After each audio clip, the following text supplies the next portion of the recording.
Mile out on the turf course. Turf course open for training here at Keeneland, and that is the Platinum Queen leading this.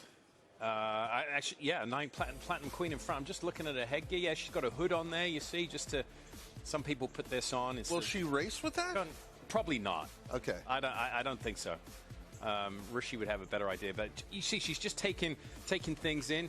Galloping in bell boots, that's a European thing. You don't see that very often. They're those protective sheepskin boots on, so you know they don't hopefully step on themselves, pull a shoe off. But you see, she's looking at the grandstand, head completely sideways, and just taking things in. I wouldn't see this as a negative. She's in her slower paces, just checking things out. If she was in a race with 10 horses around her, probably not going to be doing that. Let's get the thoughts of Scott Hazelton and Rishi Prasad. Yeah, we had a chance to see this filly over on the training track yesterday, so they're changing things up, Rish, by going on to the turf course here today. And speaking of that equipment that they were referencing, what will be the equipment that she uses on race day? Well, she'll only use a noseband, and that's the only thing that she's used before. The hood is quite often used nowadays in training to keep horses relaxed and chilled out beforehand, and mentioned about the boots as well. Everything that she's wearing, every bit of equipment she's wearing is just to protect her against her own enthusiasm. By all accounts, she's a very enthusiastic horse. She wants to get on with the job, and because of that, she can potentially just overreach a little bit, just want to do a little bit too much. So the hood is on to try and settle her down a little bit. The boots are on to protect her in case she just stretches a little bit too much. So it's just to temper a little bit of that enthusiasm, but she's behaving in her normal pattern.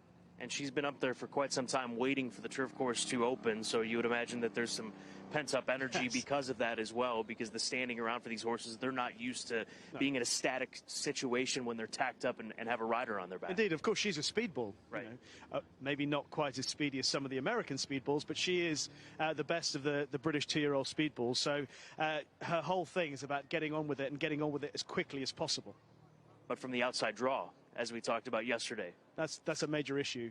That's a major issue. And whilst I think she's obviously as good a contender that we've brought over for this race, I'm worried about the draw and about her antics when she comes under pressure, leaning left. The other horse that she was out with, Midnight Mile, she's a really interesting filly. She's only run twice. She's won both times.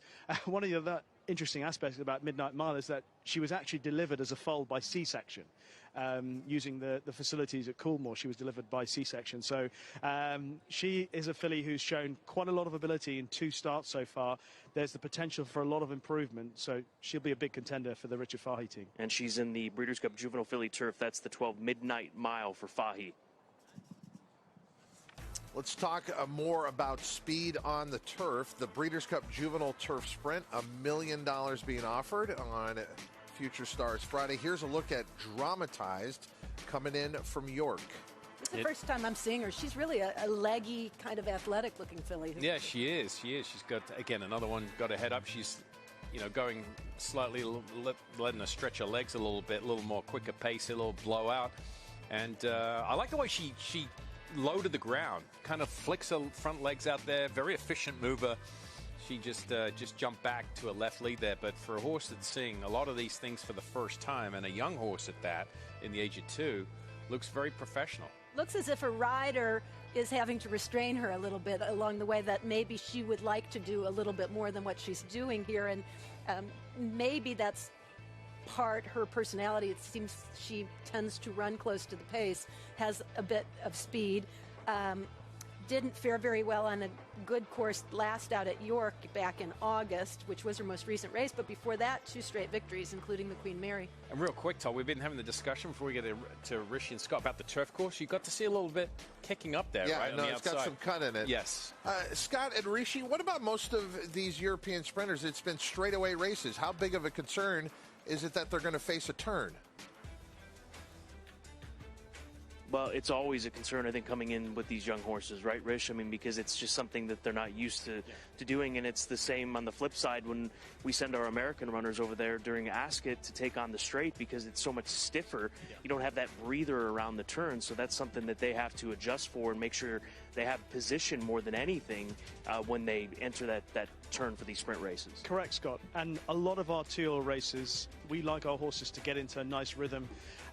Here, you don't have time to get into a nice rhythm, you know, because they think about the long term. They like these horses to get experience and learn a little bit more as they go through their career, whereas here, you just got to go. There's no time for hanging about. I think the Platinum Queen is certainly capable of that. Dramatized, if we split this race or took this race back to the middle of the summer, the morning line odds where I think Platinum Queen is 7-2 and Dramatized is 15-1, it would have been reversed.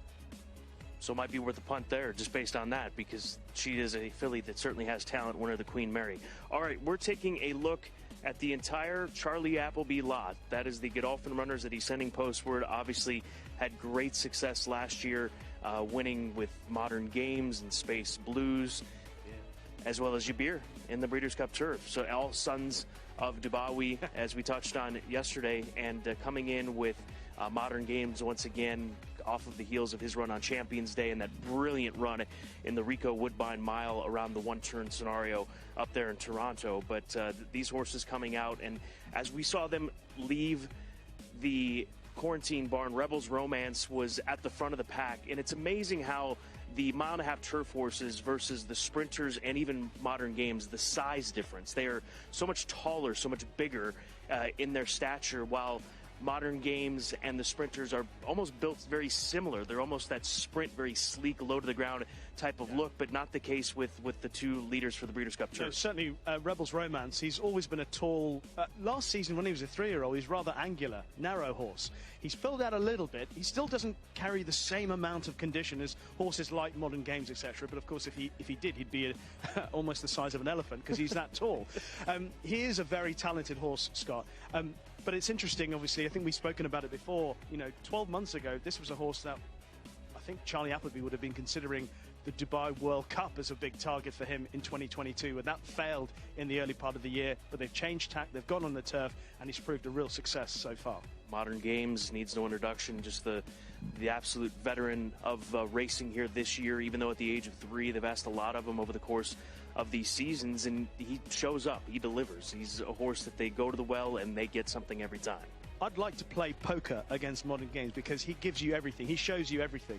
He doesn't keep anything up his sleeve. He tries so hard. I love the way he races. He's the type of horse who I think thrives on his racing. He is doing that. He did that last year. He produced his best performance at the end of last season when he won the Breeders' Cup Juvenile Turf. And I think he's getting better as this year's gone on. I know that he ran and he won the French Guineas earlier on, and he ran well in the French Derby. But he had a little spell where he perhaps just went off the boil a little bit when he was beaten in France. But then he came back with a good run behind Bailly. That was a really good effort. Some people thought he was a bit flattered by that run, but then he came back and he won the mile in Canada. And then, of course, that run last time in ground that he didn't like. Pretty good effort in the QE2 on Champions Day.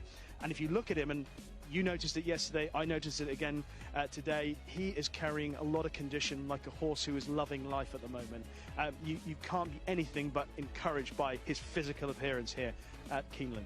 And that's one of the beauties of watching the morning shows being back here, because I was a bit concerned with him looking at his most recent race, watching it back, maybe thinking that the trip to Toronto, that type of effort took something out of him. But my mind has been changed because his attitude has been phenomenal, especially once he gets out onto the racetrack. We saw it, and we're seeing it again today. He's just a horse that he knows what he's getting set out to do as he goes out with his teammates here today. So there is no reason to think that he would not be sitting on a big race on Saturday in the FanDuel Breeders' Cup Mile. He draws post 4, which is a perfect scenario as well. I mean, that's an ideal situation, and he's a horse that can sit handy if he needs to, it seems. He's very tractable through his races. He's amenable to what the jockey wants to do in the early part of the race, and then he's there to deliver when he comes off the bridle. So I love the fact that he's very uncomplicated and he makes things easy for the rider. So he's one of my best selections for the entire meeting, Modern Games. And then we go back to the Breeders' Cup Turf Nation's Pride, second choice on the morning line at 7-2 for Godolphin. William Buick opts in this direction. He rode this horse to victory in the Saratoga Derby. Frankie rode him in his other 2 starts here in the United States in the Belmont Derby and the Jockey Club Derby Invitational at that Belmont at Aqueduct meeting. But a 3-year-old that has done really nothing wrong since coming here for these stateside races, the Group 1 races, and then obviously that Grade 1, or Grade 3 run, I should say, last time out. And the other thing to remember about Nation's Pride, Scott, is that after his first 2 runs of this year, when he won in Dubai, and then he went to Newmarket and he bolted up, he won by miles on that occasion. He then, of course, was considered good enough to be supplemented for the Derby by Charlie Appleby, and they paid a significant amount of money. And William Buick is pretty confident about his chances. They went into the race thinking that they had a chance of winning the Derby, obviously. But unfortunately, he seemed ill-suited by conditions at Epsom and the contours of the track. And of course, on a far more conventional race course that you get in America here, where it's flatter, he's been able to show his best. You know, similar to when he went to Dubai, a more conventional type of track without the twists and turns that Epsom gave him as a challenge. We're seeing what Nation's Pride is truly capable of. And there's possible that, you know, he's only a 3-year-old. It's possible that he's got more to come. He's a rock-solid contender. There's quite a bit of chatter via social media about these 2 horses, right? About who's going to be favored, races in New York, and et cetera, et cetera. But between the 2, Rebels Romance and Nation's Pride, if you had to choose one, it's a heads-up match between the 2. You have first choice. Who is it? I'm William Buick. You're William Buick, yes. Put yourself in the shoes of William Buick. Yeah, not much difference between William and I. I would go, I would go for Nation's Pride myself. I think that he's got the scope for a little bit more improvement. I also think he's a tiny bit pacier than Rebels Romance, who's a big, strong galloper. Rebels Romance does travel quite well, but he doesn't have that instant turn of foot. He does quicken up, obviously. But I think Nation's Pride probably has a little bit more juice when he's asked for it than Rebels Romance, and because of that, I'd rather go with a horse like that, because you've got to have the ability to get out of trouble. You've got to have the ability to find or pick up and go through a gap when you need to in these sort of races, and I think he's got a little bit more of that than Rebels Romance. And I think that those U.S. races are going to go a long way for him, having those 3 runs under his belt up in New York. So quite a contingent out there for Charlie Appleby as he looks to replicate the success that he had last year with those 3 victories. Yabir, Modern Games, Space Blues. What will Charlie do on the weekend? We will find out. We'll also, Todd, have an opportunity to catch up with Charlie Appleby once this group gets back here to the quarantine bar. We're also going to have Frankie Dettori on tomorrow's show, but right now we have Joaquin Jaime with someone who really helps out with the Japanese horses.